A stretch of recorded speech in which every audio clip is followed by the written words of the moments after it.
Hello friends, welcome to my channel अनसुनी बातें with Manu में।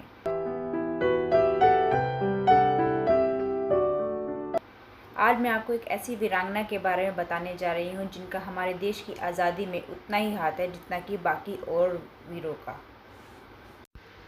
जिसका नाम है नीरा आर्या। नीरा आर्या का जन्म 5 मार्च 1902 को भारत के उत्तर प्रदेश में बागपत जिले के खेकड़ा नगर में हुआ था। उनके पिता एक प्रतिष्ठित व्यापारी थे जिनका व्यापार देश भर में फैला हुआ था।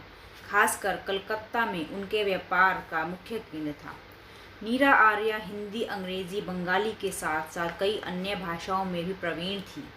उनकी शादी उनके पिता ने ब्रिटिश भारत में सीआईडी इंस्पेक्टर श्रीकांत जय रंजन दास के साथ कर दी थी। शादी के बाद नीरा आर्या ने आज़ाद हिंद फौज को ज्वाइन कर लिया। उनके पति ने नेताजी को मारने की उनको जिम्मेदारी दी गई थी। उनके पति ने नेताजी को मारने के लिए गोलियां दागी तो वे गोलियां नेताजी के ड्राइवर को लग गई, लेकिन इस दौरान नीरा आर्या ने अपने पति के पेट में संगीन घोंप कर उसकी हत्या कर दी। पति को मारने के कारण ही नेताजी ने उन्हें नागिनी कहा था। पति की हत्या के आरोप में उन्हें काले पानी की सजा भी सुनाई गई, जहां उन्हें घोर यातनाएं दी गई। उन्होंने अपनी आत्मकथा के बारे में लिखा है कि गिरफ्तार होने के बाद कलकत्ता में मुझे भेजा गया। हमारे रहने का स्थान वे ही कोठरियां थी जिन्हें अन्य महिलाएं भी रहती थी। हमें रात के 10 बजे कोठरियों में बंद कर दिया गया और चटाई, कंबल आदि का तो कोई नाम ही नहीं था। मन में चिंता होती थी कि हमें अज्ञात द्वीप में रहते हुए स्वतंत्रता कैसे मिलेगी। अभी तो ओढ़ने बिछाने का भी ध्यान नहीं था। लगभग 12 बजे एक पहरेदार 2 कंबल लेकर आया और बिना बोले ही ऊपर फेंक कर चला गया। कंबलों का गिरना और नींद का टूटना भी एक साथ ही हुआ। बुरा तो लगा, पर कंबलों को पाकर संतोष भी हुआ। अब केवल एक लोहे के बंधन का कष्ट और रह रहकर भारत माता से जुदा होने का ध्यान साथ में था। सूर्य निकलते ही मुझको खिचड़ी मिली और लुहार भी साथ में आया।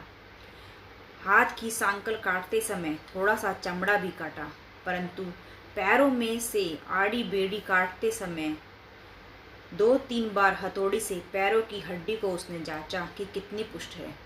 मैंने दुखी होकर कहा, क्या अंधा है जो पैरों में मारता है? इस पर उसने कहा कि पैर क्या, हम तो दिल में भी मार देंगे, क्या कर लोगी? मुझे पता था कि मैं उनके बंधन में हूँ, मैं कर भी क्या सकती थी।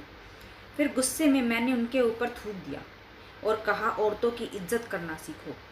तभी जेलर ने कड़क आवाज में कहा, तुम्हें छोड़ दिया जाएगा यदि तुम बता दोगी कि तुम्हारे नेताजी सुभाष चंद्र बोस कहाँ हैं। मैंने कहा, वो तो हवाई दुर्घटना में चल बसे हैं। मैंने जवाब दिया, सारी दुनिया जानती है, क्या तुम्हें नहीं पता? झूठ बोलती हो तुम, वो हवाई दुर्घटना में नहीं मरे। जेलर ने कहा, हाँ वो जिंदा हैं। तो कहाँ हैं? मेरे दिल में हैं। तो जेलर को गुस्सा आ गया और बोले, तो तुम्हारे दिल से ही उन्हें निकाल देंगे।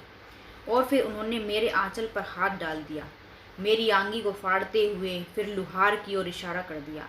लुहार ने एक बड़ा सा औजार जो फुलवारी में पत्तियां काटने के काम आता है, उस ब्रेस्ट रिपर को उठा लिया और मेरे दाएं स्तन को उसमें दबाकर काटने चला था, लेकिन उसमें धार नहीं थी, ठूटा था।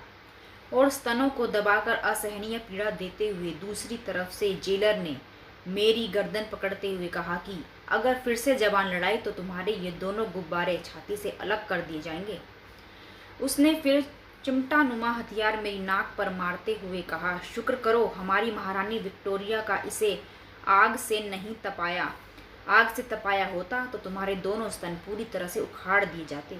जीवन के अंतिम दिनों में फूल बेचकर गुजारा किया और फलकनुमा हैदराबाद में एक झोपड़ी में रही। अंतिम समय में उनकी झोपड़ी को भी तोड़ दिया गया क्योंकि वह सरकारी ज़मीन में बनी हुई थी।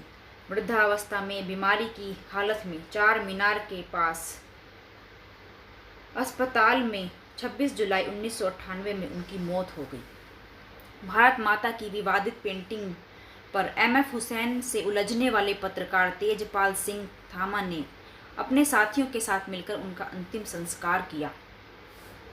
तो ये थी नीरा आर्या की कहानी।